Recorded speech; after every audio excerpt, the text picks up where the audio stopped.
Le festival d'un pays qui a une si prestigieuse tradición literaire. Un monólogo interior no es sencillo hacer una película. Sonaba ya clásico disolviendo las gafas. Shall not be seen no more. I wrote this essay, which is 59 facts about Albertine. Para mí es una exquisitez. Comparte saberes para los chicos y para los grandes. Podemos expresar lo que queremos. Mi cuerpo argentino pretende ser irónico. El escritor lo es siempre de la literatura que falta. Hay una cuestión geográfica en la circulación de la literatura, una cuestión de mapas y fronteras, ciertas rutas que lleva tiempo recorrer.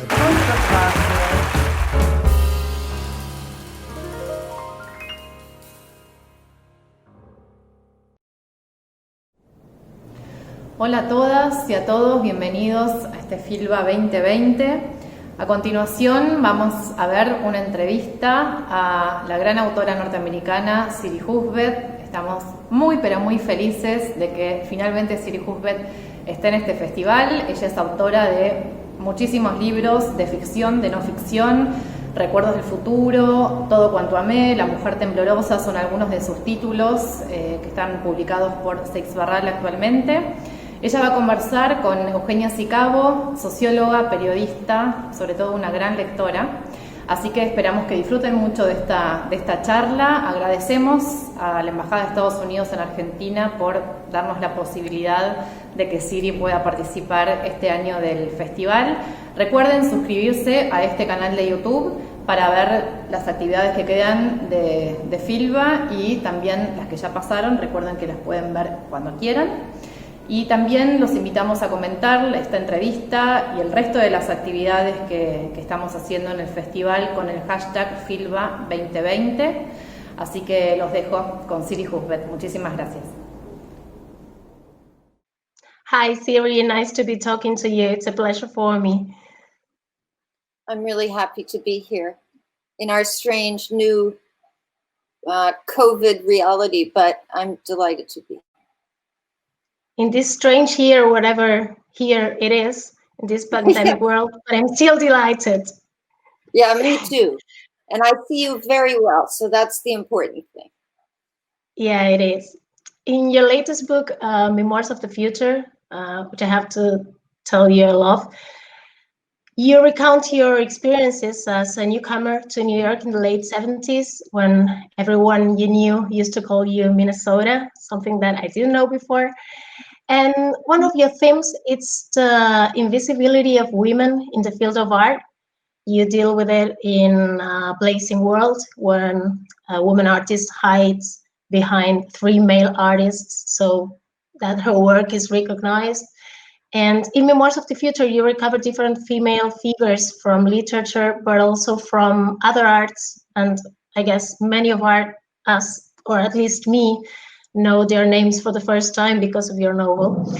What do you think is the current situation for women in art and in literature in particular? It's a big question.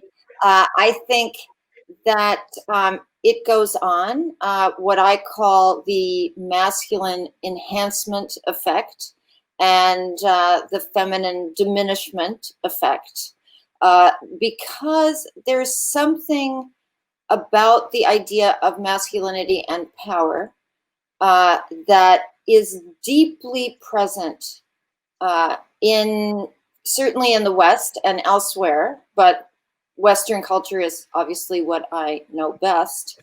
And this has been going on for,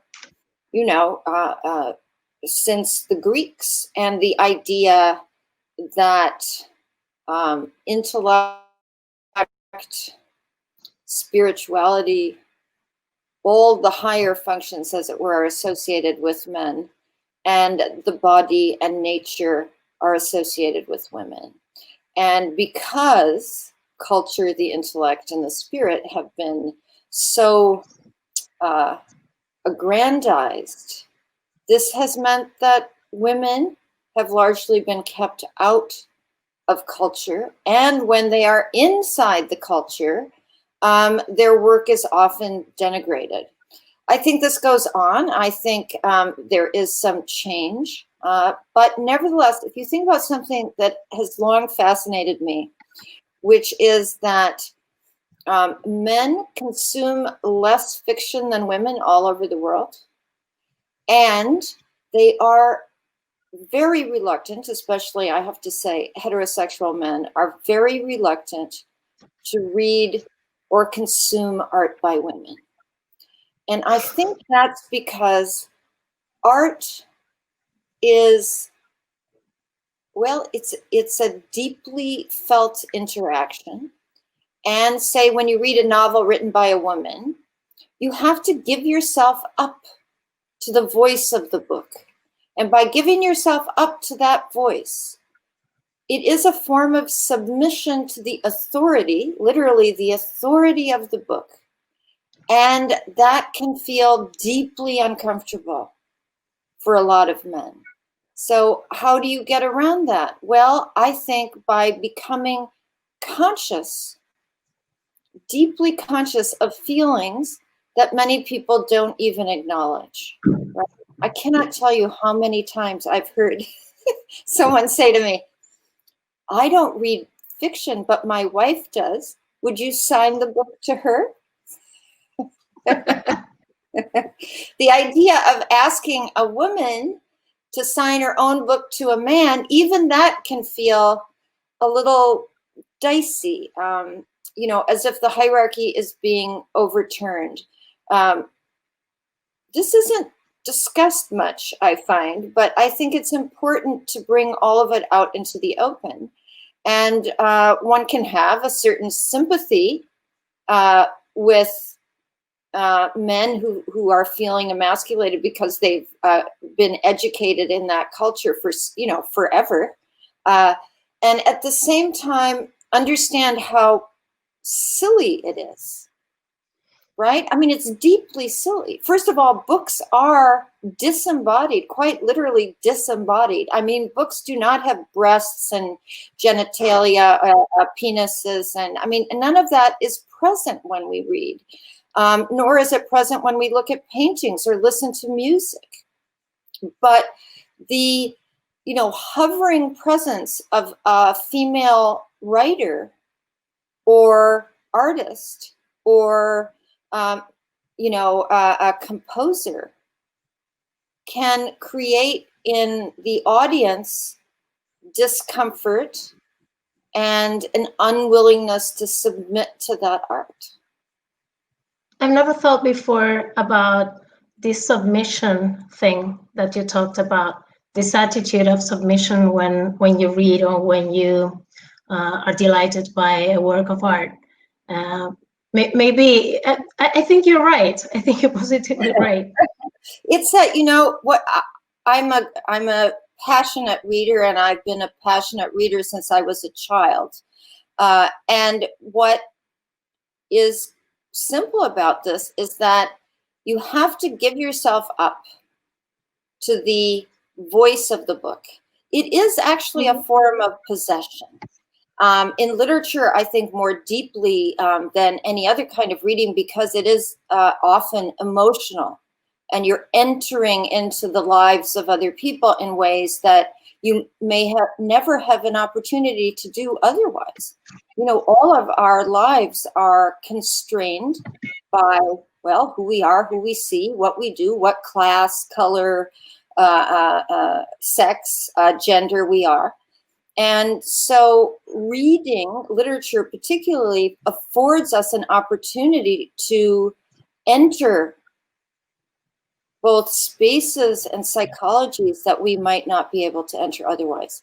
There is some danger in that. There is some danger. But even if you're reading a science paper or a work of philosophy, you have to give yourself up to the thought of the other, right? Or nothing will happen to you. Now, you can stop reading, you can stop the possession and think, do I agree with this? Is this right? Is there a flaw in this argument? Or what is this character doing? Oh, heavens, this could be awful, right? But the excitement, the pleasure, and the intellectual value is only in the giving up, right? And because giving up, or that form of submission, is considered a feminine act, this can constrain intellectual richness. I was actually, and it has during so many centuries. I think it has. So what's fascinating, I was in Berlin years ago and did a conversation with a neuroscientist for the conference, but also for a TV show in Germany. And we were talking about reading and narrative. And what fascinated me was, at one point, this is a wonderful, highly intelligent person, he said that when he reads novels that are too overwhelming, he feels he's losing his own self, and he has to take a little break, and then he'll go back to it. And I thought, well, this is very interesting, because I understand that. A few people have told me that about some of my books, that it gets overwhelming and they back off and return. But I think because women have been acculturated to serve more than men, certainly, to please, to serve, to listen. That I'm not talking that much. And to refrain from speaking. But, you know, that has the other side to it as well, which is that I think a lot of women are more available to texts, you know, which is, you know, also why more women read fiction than men. You know, they don't have the same. I wouldn't say you have to lose your soul, but instead of that, you gain a soul. You gain the other's soul. After reading your novel, I haven't lost my soul, but I kind of gained some of yours in a way, in a strange way. That's right. I mean, I think reading is a deep form of dialogue, right? Even though the book doesn't answer back. You know, it's not the same as what we're having now. And at the same time, when you engage deeply with a book, and the books that I have loved best, they stay with me, and they have changed my internal reality, and I think also my actions in the world, right? So this is important. And I think the importance of reading, the importance of taking in what I think of as plural perspectives, not just one, right? So let's say you like mystery novels and you spend your whole life reading mystery novels. I think there are definitely insights to be gained from the detective genre, for example. But the richest kind of reading for me is always plural, and also reading numerous voices that create a kind of cacophony in the mind, right? That disturb. It also changes your tone of looking at reality. It's not just a point of view, but a tone. Yes, a tone, a music, right? I think the best poems and prose works, and even some philosophy has a musical feeling. And so when you read, you're not just taking in, you know, the dictionary meanings of a text. You're also taking in its rhythm, as its tone, as you say. And that stays with you, not just consciously, but I think unconsciously. I mean, it can enter your body as an alternative rhythm, right? Oh, and then if you come across it again, you say, ah, I recognize that. I remember that. You know, I remember that swing or that beat or that,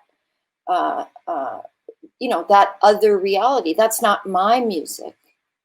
And But that's why you want sometimes to return to an author to listen to that music. And you say, yes, yeah, here you are. Welcome back. Yes, or, you know, the multiple meanings, right, that are produced in different readers, right? So I'm sure you've discussed books with friends and discovered that your interpretation, say, of a text does not match up with theirs. And that's because of the dialogical nature, or the in-between, right, that's created when somebody reads. Because when you read, you bring your own experience, you bring your emotional reality, your family stories, all of that you bring to a text. We can't divorce a text from the embodiment or reality of the reader herself, right? So texts are dead unless they're animated by a reader, right? They just lie there. I see all the books behind you, and yeah. So where are those texts? Well, if there are books behind you that you haven't read, my gesture will say here and here. That's very smart. That's deep. Especially part of it is like right here.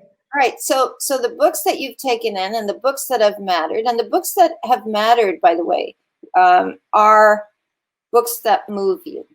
So if you think back about your reading life, there are books that I remember admiring very much, and I don't remember anything about them.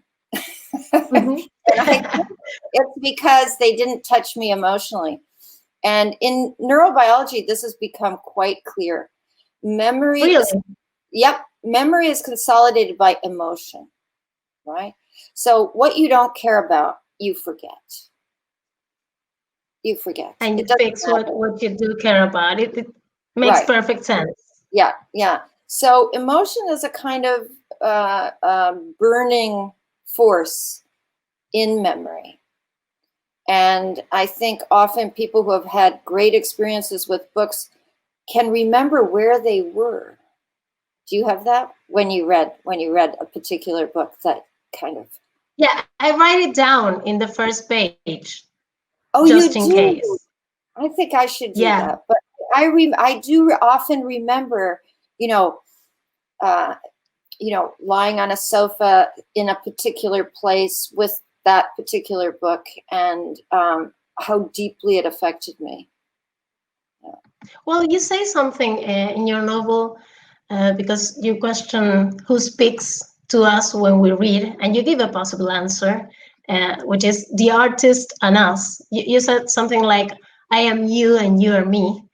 And this must have been one of the novels that most interrupted my inner voice that I've ever read, because it made me travel to different moments in my past and project myself into the future in parallel with the protagonist and with you as a literary figure. I mean, I've read you for more than 20 years now, and I saw how the photos of your labels change. I mean, yes, the young one and the old one. So actually, the novel. I saw you growing up in a way. Yeah, yeah. The memories of the future isn't a way of dialogue. The young and the old. Yeah. Yeah, it's the feeling that this conversation started a long time ago, since I opened the first of your books. And I wanted to ask you, with what writers does this happen to you over time? Writers that I still talk to, you mean, in my mind? Yeah, talk while reading. Because you probably have so many friends who are also writers. Oh, you mean living writers or dead ones? The ones you want. Doesn't matter. So my dialogues have become, I think, more complex and more multiple over the years. The very early writers in my life as a child were, Lewis Carroll's Alice in Wonderland as a fairly little girl, and I was still struggling to read the text. And then Emily Dickinson, William Blake when I was 11. And then actually I read Uncle Tom's Cabin, the famous American book about slavery, and also Up from Slavery, another famous American book. I read a lot about the abolitionists in those days when I was 11. Part of American history, of course, that is still haunting us today. The legacy of racism is brutally present in the United States now. And so I'm happy that I read those books when I was just a girl. And then I really entered a phase of reading a lot of 19th century novels. That included Jane Austen, the Brontes, Dickens, who I ended up writing my dissertation on at Columbia University. And then as a teenager, again, as a young activist against the Vietnam War, and I became a feminist then at about 14. I then again read people that remain very important to me. James Baldwin, for example, and Audre Lorde. But Henry James entered the picture. I mean, there's so many people. And later philosophy, a lot of philosophy, from Plato onward. And probably the most important couple of philosophers, remain very interested in Simone de Beauvoir, Merleau-Ponty, the French philosopher. All of this is an ongoing, these are ongoing conversations. Mm-hmm. So, the big, I'm sorry. Yeah. No, go ahead. No, that you mentioned the names of women of the Dada movement, especially this Baroness Elsa, which is a wonderful character. And most of her poems weren't published until a couple of years ago, a decade ago, in Body Sweats. And in her case, you also tell the anecdote that Duchamp's famous urinal is not Duchamp's, but hers. And why do you think that with such an attractive life and work, it took so long to come out of the shadows in this particular character? It remains a controversy. There are people who really, I think, are frightened of losing the attribution to Duchamp. I think the evidence is fairly overwhelming that she is the author of the urinal.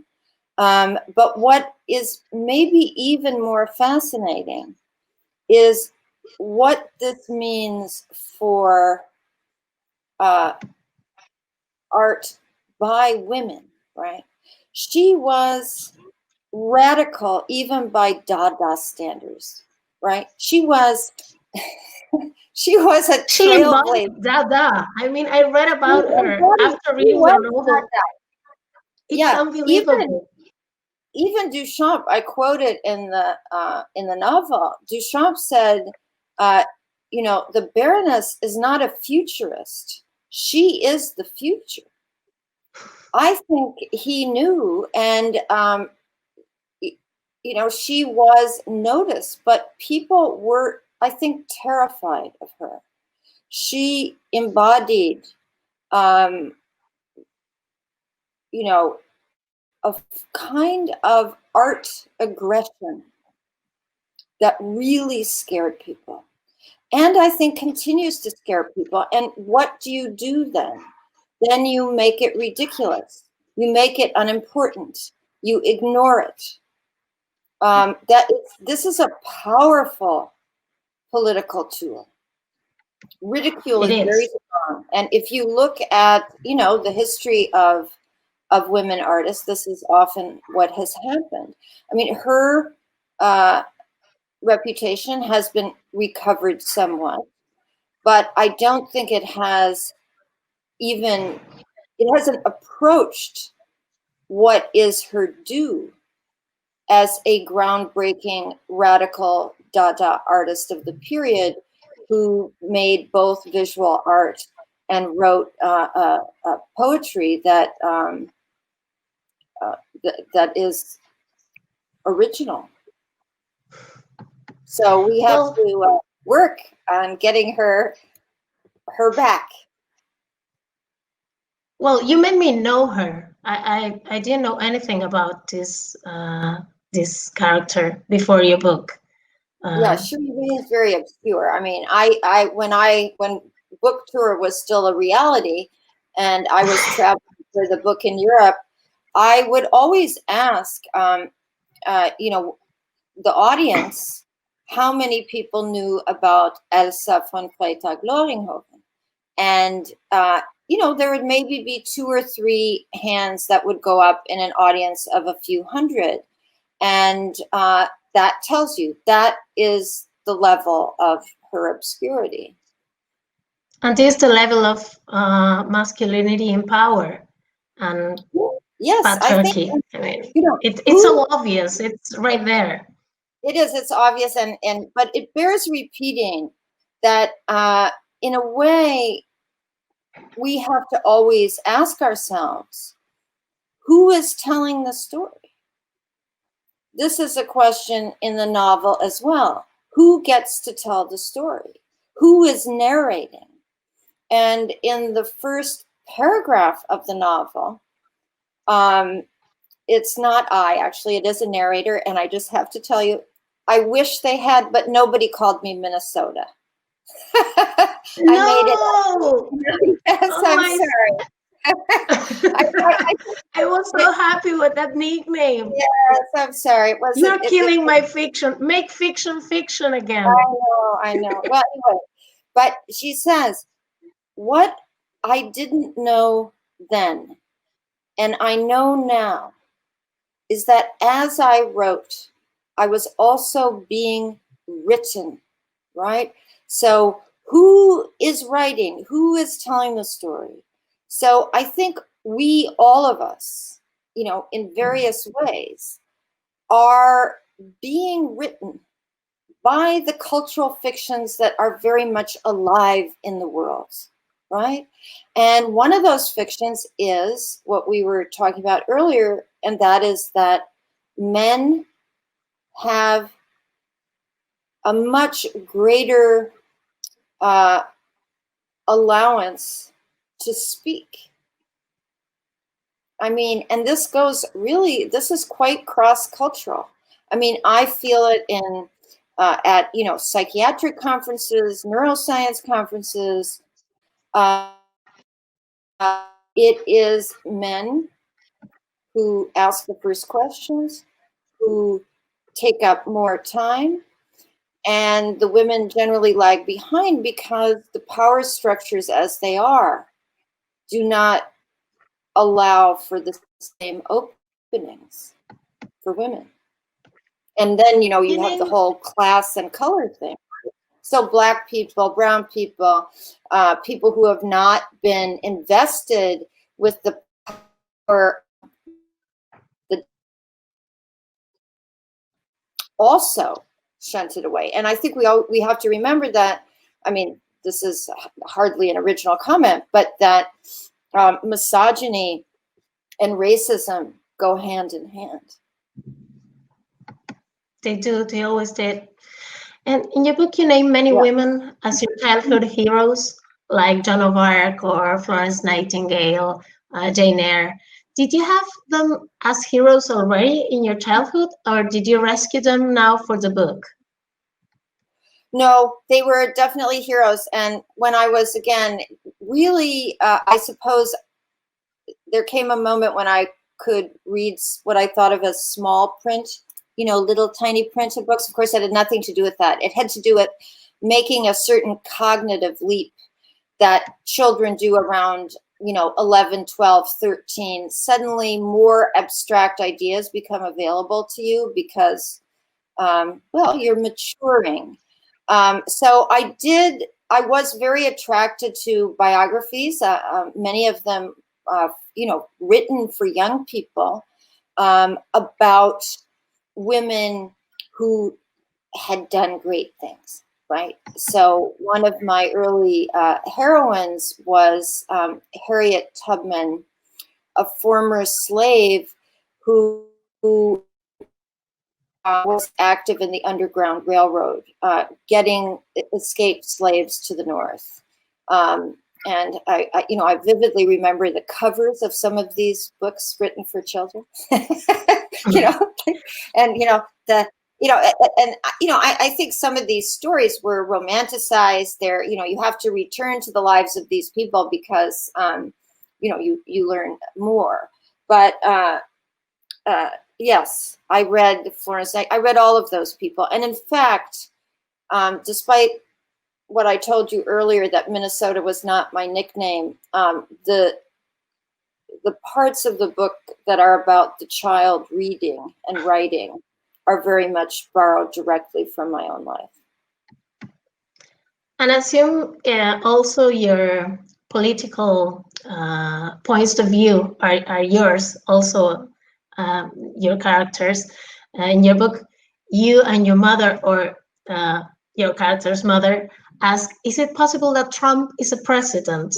Yeah. I would like to ask you, what is it like to be a writer in a country where someone so deeply anti-intellectual rules? Yes, I mean, America is a mercantile culture, as I like to say. It has never cared very deeply about intellectuals, writers, artists, even though I think we've had some great ones. And so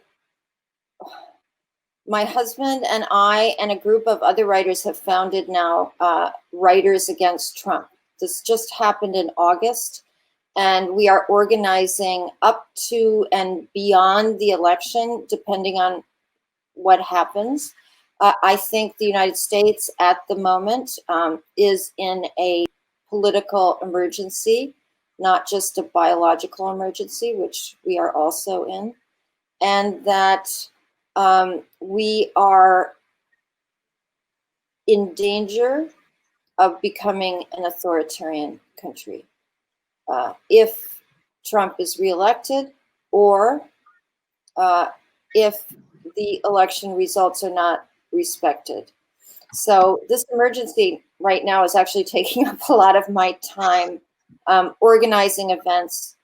And I have to say, I think all of us, all the writers that started this organization, which now has about 1,500 members, are aware that, you know, the country is not standing or falling on what we think. At the same time, I think we feel it's important as human beings who write and know how important words are in every culture, that we make a stand and that our words get out to the degree that it's possible. We are also, by the way, inviting foreign writers who care about the American election to go to Writers Against Trump and make a statement.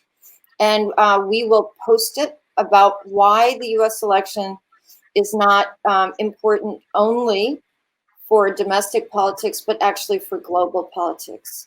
This, of course, has far-ranging meanings, including climate, the rise of authoritarianism all over the world, and racism that takes different forms in different cultures, but nevertheless is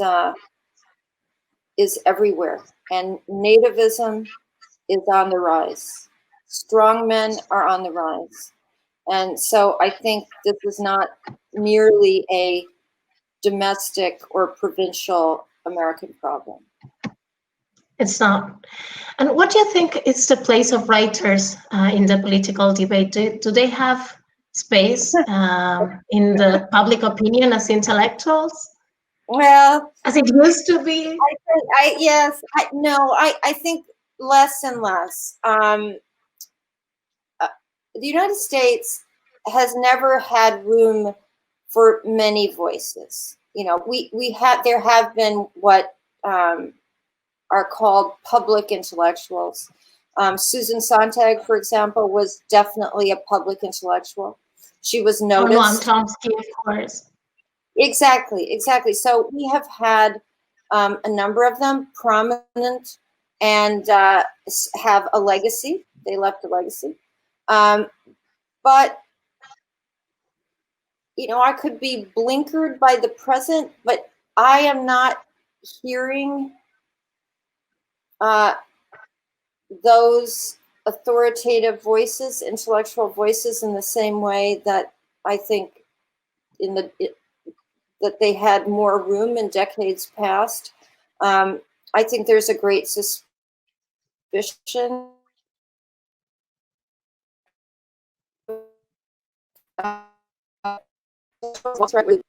and well, the professorial is hated among many people in the United States.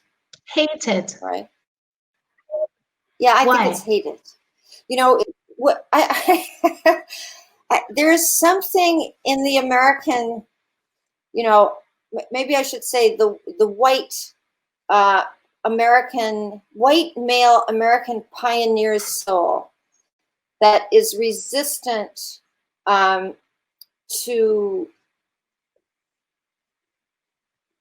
expertise, to philosophical ideas, to intellectual life in general. Of course, all this is deeply important to me.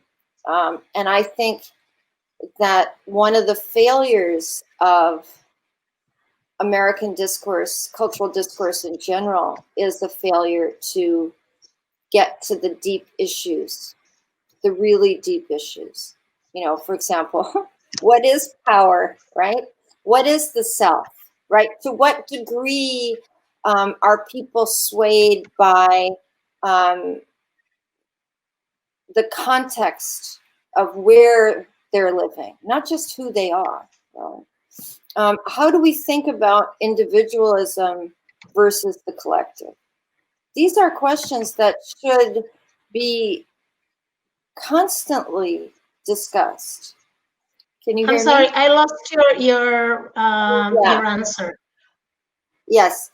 Well, I think that the irony is that it's a resistance to the idea of authority often, right? That someone knows more than you do. You know, we are all ignorant, you know, and part of the human condition, I think, is ideally to recognize how much you don't know, right? How much I don't know. And that, again, in ideal circumstances, or the ideal circumstances I believe in, is that it spurs curiosity to uncover more. You know, not a single truth in my way of thinking, but to understand more and more about something that you're ignorant about. In the United States, for a long time, but I think it's come to a peak now in the Trump administration, what has developed is what I call belligerent ignorance, right? So it's angry ignorance. It's saying, I'm proud of not knowing all of this stuff, and I don't care, and I do not bow to the authority of people who have spent their lives, for example, studying climate. You know, Yeah. so and studying social relationships, or studying social psychology, you know, or the fact that I really do believe that literature plays a role in knowledge, that literature is a form of knowledge, and history is a form of knowledge. And if we ignore the humanities and only read the sciences, that is another form of denying valuable knowledge. But you know, there's actually in social psychology, there's something called relative deprivation. And it's groups of people who resentful and angry perceive is somehow being raised up while they're being pushed down. This is interesting. So since we've been talking about women, I think many women have seen this happen in their own lives, that if a woman puts herself in a legitimate position of authority, let's say she's a scientist and she's been working on a problem for many, many years, and she's in a conversation with a man and she assumes that authority, which is quite normal under the circumstances. And she encounters real anger in the man. That anger has to do with his sense that she is being raised up. In other words, just by being an authority, she's a threat and can be a catalyst for anger. I mean, I've seen this happen. It's happened to me, but I've seen it happen to other women. It's simply her comfort and happiness in her position of authority is enough to create rage and anger from others. And I think we saw this most dramatically in another context with Barack Obama. Barack Obama was a Black man who came from humble origins, who went to Harvard, and who was extremely graceful in his manner, very calm, rarely ruffled by anything. And he was president of the United States most dramatically. And this made not all people, but many white people furious. It wasn't that he was against them. It was simply the fact that he had been elevated to a position of power, and it made them furious. And this is the same. I mean, Hillary Clinton, again, I'm not talking about policy here. I'm only talking about perceived identity. As a woman, Hillary Clinton, who was a pretty moderate, middle of the road, Democrat, like many male middle of the road Democrats, was perceived as a demon, a monster by the right, but also by the mainstream press. She was continually, denigrated as a candidate who was equally terrible to Donald Trump, right? So a private email server was equivalent to sexual assault, tax evasion, and ridiculous. Yeah, right. It's ridiculous. It's just ridiculous. So I think we see this in culture all the time, and very often it isn't named. It isn't called its name, right? In fact, in your book, there are many moments of mansplaining, although it didn't have that name yet. No. For example, I remember the scene with a man who studies anthropology, I think, and speaks looking at your character's breasts, and she pretends to be interested in things she already knows because, as she says, my ignorance pleases him. Right. And I'm happy. I was going to ask you if you think there have been any major changes in this regard, but as we were talking. Well, I think that, you know, as time goes on,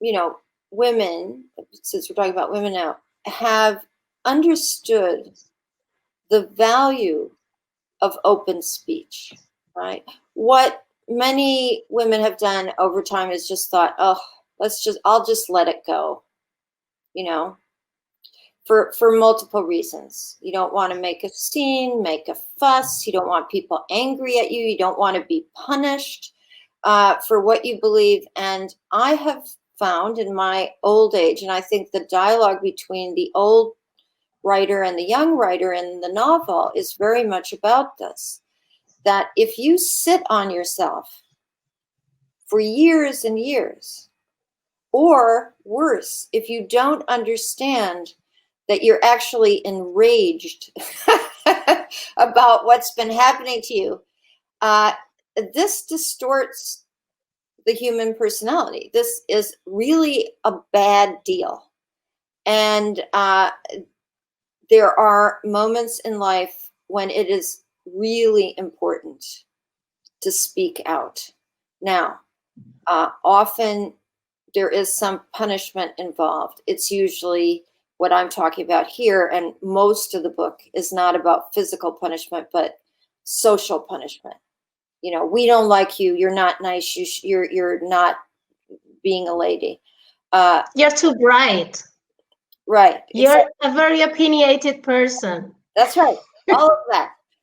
All of that, which rarely is directed at men when they have an opinion or speak out, or heavens. And you're also tall and pretty and blonde. Well, and, yes. Wow. Well, it's actually, I've started to think that aging is kind of a good thing. You think so?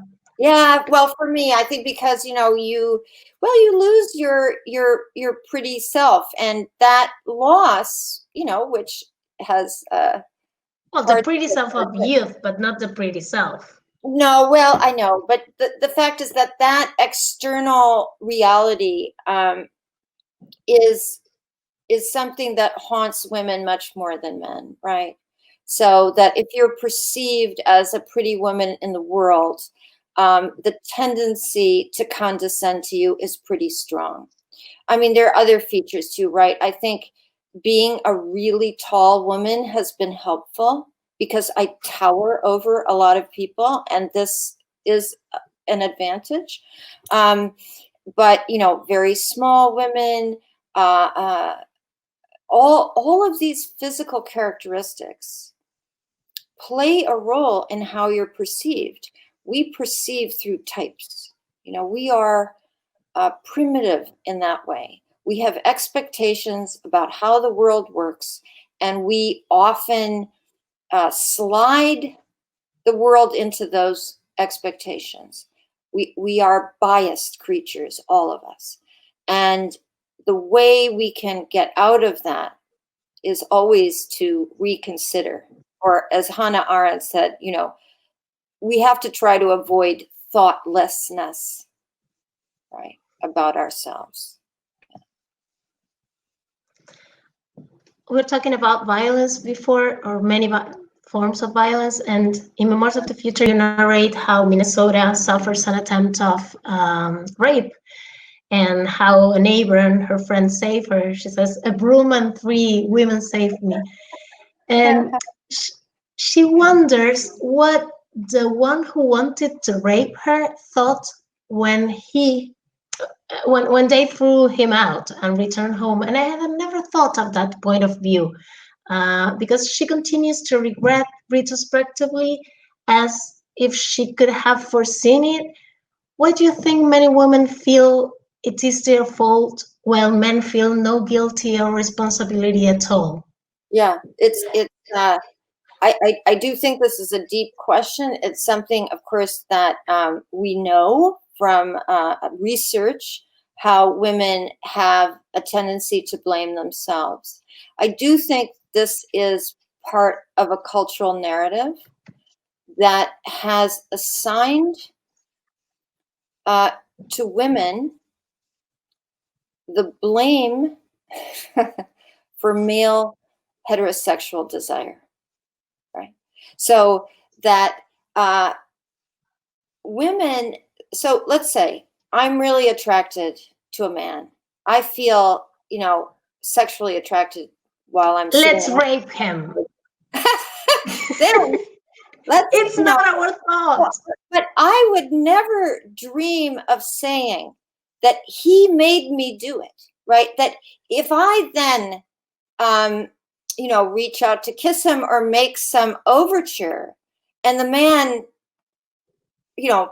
doesn't want it, I would never blame him for creating desire in me, right? This is the strange thing, that the culture has assigned to women the responsibility for male desire.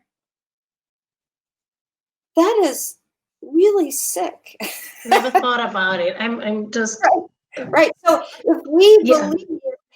if we do believe, and I think, as much as I'm interested in, the relationship between the I and the you and how these boundaries are sometimes broken down, I still believe there are boundaries between human beings.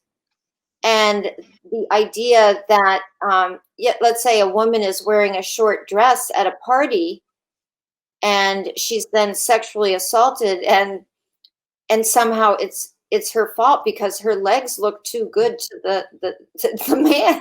I mean, it's like not being responsible for your own desire. No, it's completely irrational, right? It is nuts. And I think framing some of these issues in that way can help the discourse. It is crazy. And nobody says, nobody properly frames how crazy it is. There was that beautiful Chilean dance about sexual assault and rape. It was a choreographed dance that started in Chile. Anyway, all these women were. Yeah, I know it. We did it here in Argentina also. Yeah. It's and I thought, what a beautiful thing, because they shout out that this has nothing to do with, what you're wearing. I mean, these crimes are not about sexual flirtation, what we like about sexual interactions, say, between men and women.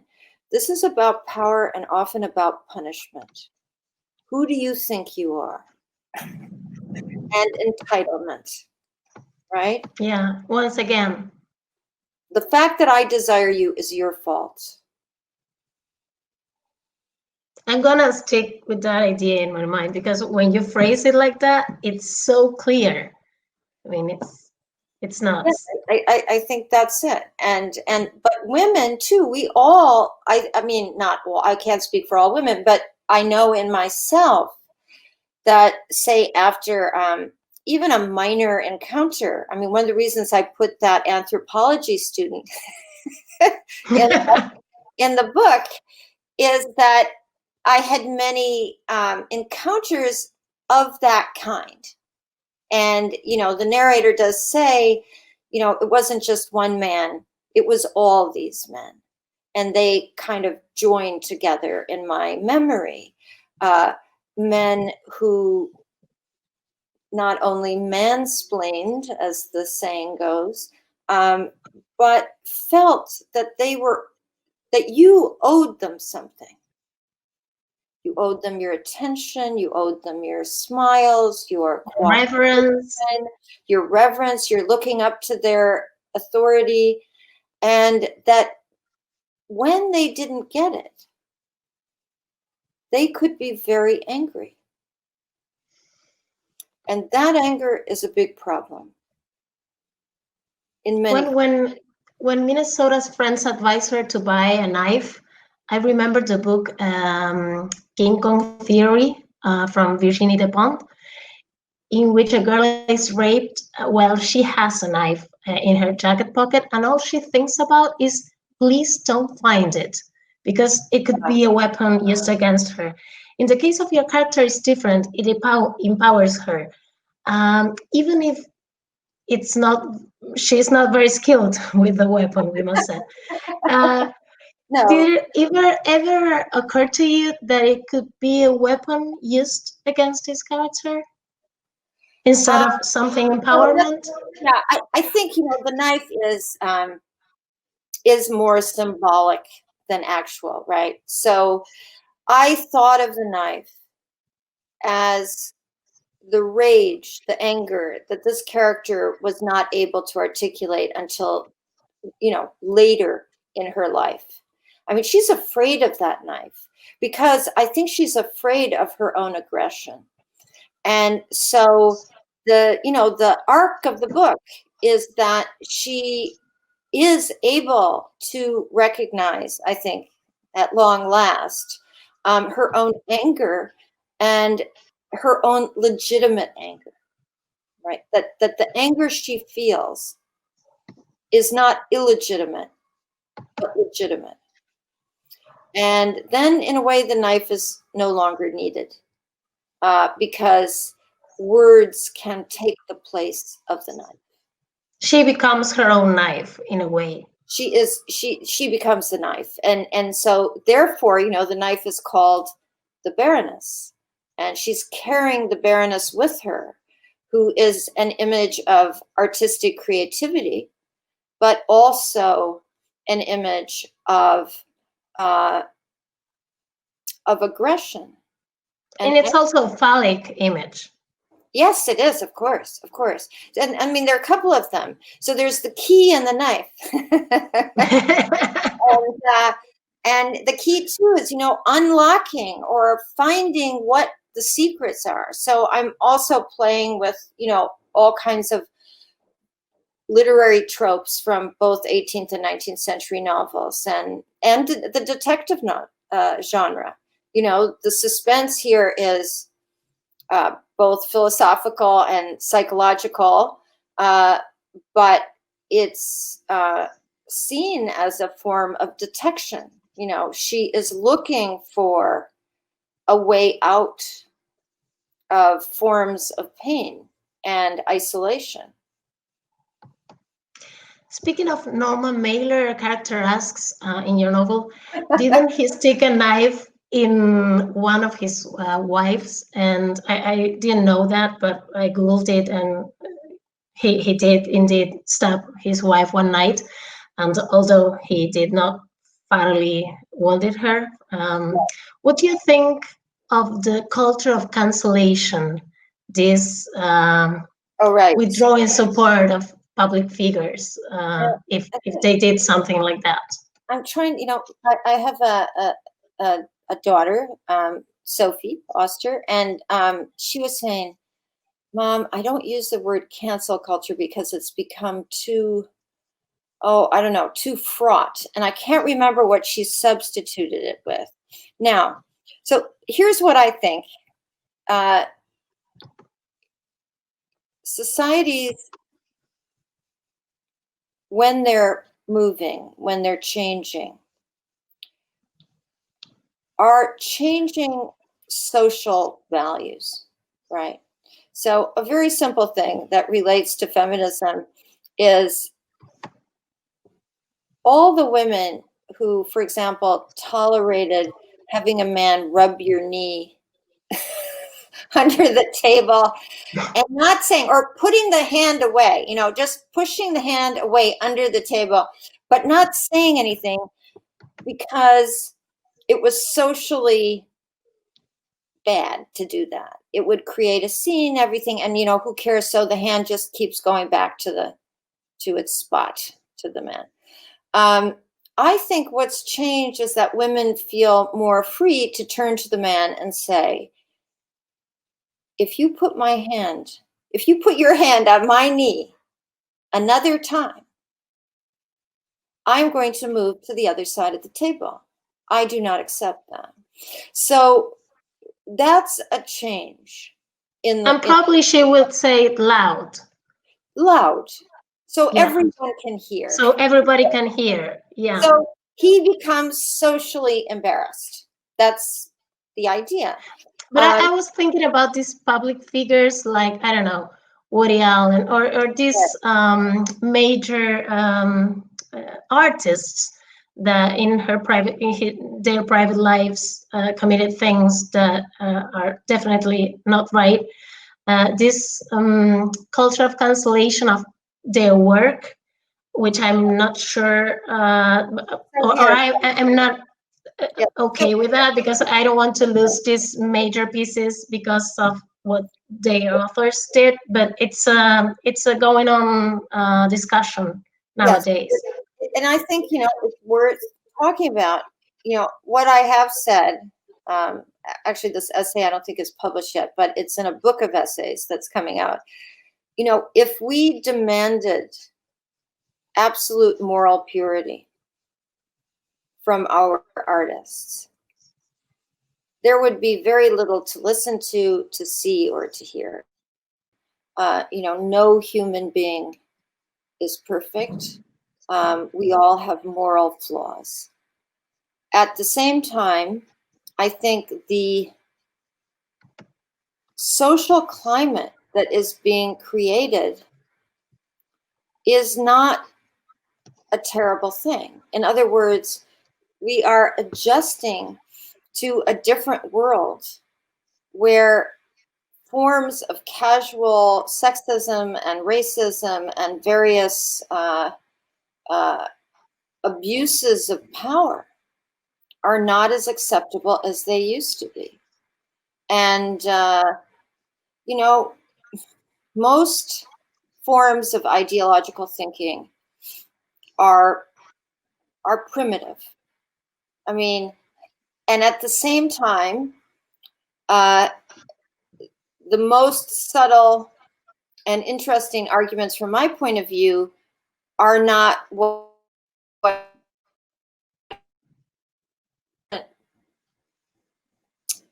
they're different modes of operating in the world. For example, there's a beautiful sign that I saw, Black Lives Matter demonstration, which said silence is violence, right? So people who remain unengaged on the sidelines, say absolutely nothing, are complicit. They are part of the problem. And if you think about the problem that way, then you will see that there are both, you know, complicated, simplistic aspects to what we call cancel culture, but that it's also part of a new wind blowing to change wrongs. You know, just the way, you know, the British suffragettes chained themselves to fences and went on hunger strikes and burned up golf courses. And we can discuss whether that was, you know, smart or effective or whatever. But no one is, I think, few people in the world today would say we should take the vote away from women. Right? We hope so. And we never know. You know, Siri, we never know. Look what happens with abortion. Yes, yes, yes. I think reproductive rights is, especially in the United States, this is a very good issue, something that I've thought about a lot, especially in biological terms, and how people who oppose reproductive rights for women have completely misunderstood and misrepresented biological reality. Another story, a long story that I could talk about. No, but for us, it's just such an actual story because we are still struggling with it and fighting for the right of abortion. We don't have the right of abortion in Argentina, and we expect to have it this year because it has been debates in both cameras, and well, it's still hope. But when you look to a place like the States, with that right from many decades, and you're struggling to not go backwards, it's frightening. It's been deeply eroded, right? Our reproductive rights in the United States, and this is the rising power of the right for many decades now. And as we said earlier, misogyny and racism go hand in hand. You can't really separate them. So if you look at, Hitler's Germany, Mussolini's Italy, and many other authoritarian places, the suppression of women is always part of the agenda, and suppressing reproductive rights. Just a happier issue it's not yours. I'm going to bring a happier issue just to be finishing this interview. A great subject in your novel is the friendship among women and the friendly crush between these two women, this mutual admiration and this desire to be like the other. You and your friend, or Minnesota's friend at the time, wrote in their diaries about the day they met. What are the odds of having that record? I want to ask you if that was real or it was part of the fiction. No, it's fiction. How it is? Because what are the odds? I made it up, but it's nice to think about, though. Yeah, and I think the feelings of that friendship are very close to feelings I have and still have for women in my life who have been friends for decades, right, since I was young. And how complex and passionate these relations can be. I think the 19th century was actually a period when there was greater understanding of passionate relations in single sex passionate relations that weren't highly eroticized, but that a certain eroticism is part of all friendships, all closeness. And denying that, as you said, the girl crush or falling in love with someone who becomes a friend for a very, very long time has been poorly discussed in contemporary culture. So I wanted that. Actually the big relations that are discussed in this novel, in Memories of the Future, are among women. The men are quite on the outside in this particular book. We know that the narrator is married to someone she cares about, a physicist, and he enters in very tiny ways into the text. But she's really staging a dialogue between her two selves and then the various women who are important to the narrative. Well, something similar happened in The Summer Without Men, one of your novels. And the title says itself. Yeah. But there's the main character's mother. I remember she lives in a residence with other elderly women, in which one of them was more than 100 years, if I don't mistake. Yeah. And in Memoirs of the Future, your own mother, or the character's mother, is more than 90 years old. what interests you most about that stage of life? Well, I was borrowing from my own mother in both cases. And my mother died in October at 96. Thank you. I loved her very, very much. And I think watching my mother grow old, and of course having memories of my much younger mother and the friendship that developed between us, I think particularly after my father died. My mother was 80. My father was 81 when he died, and she lived on. And our friendship grew and developed after his death in ways that I couldn't have anticipated. And I'm very lucky that she lived so long, and that I, you know, a woman in her 50s then and a woman in her 80s. And as we went on to her death, we enriched ourselves with the other. And she was forgetting in the last years, I have to say. So in a book about memory, borrowing my mother's memory was quite useful because she was forgetting things, but her emotional self, her connection, her attachment to me and my attachment to her were never touched by her memory problems. So we were lucky. Yeah. That's amazing. You were very lucky.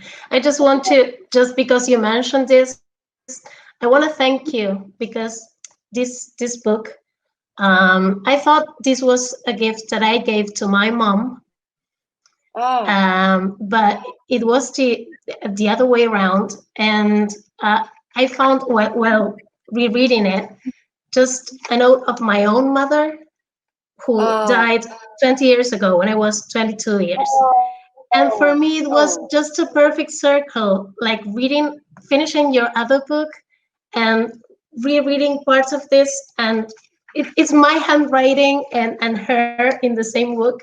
And I wanted to share. I mean, it's like such a perfect literary circle that I wanted to thank you out loud. It is. And I'm sorry you didn't have your mother longer. I'm sorry too. She was great. Yeah. She's responsible for most of it. So there you are. She's still. Yes. Siri, it's been such a pleasure talking to you. I would speak to you like my whole life. I will continue conversating with you and talking to you through your books. Yes, Eugenia, I had a great time. I'm really, really grateful. Thanks a lot. Thank you. Thank you very much. And thank you for being in FILBA, of course.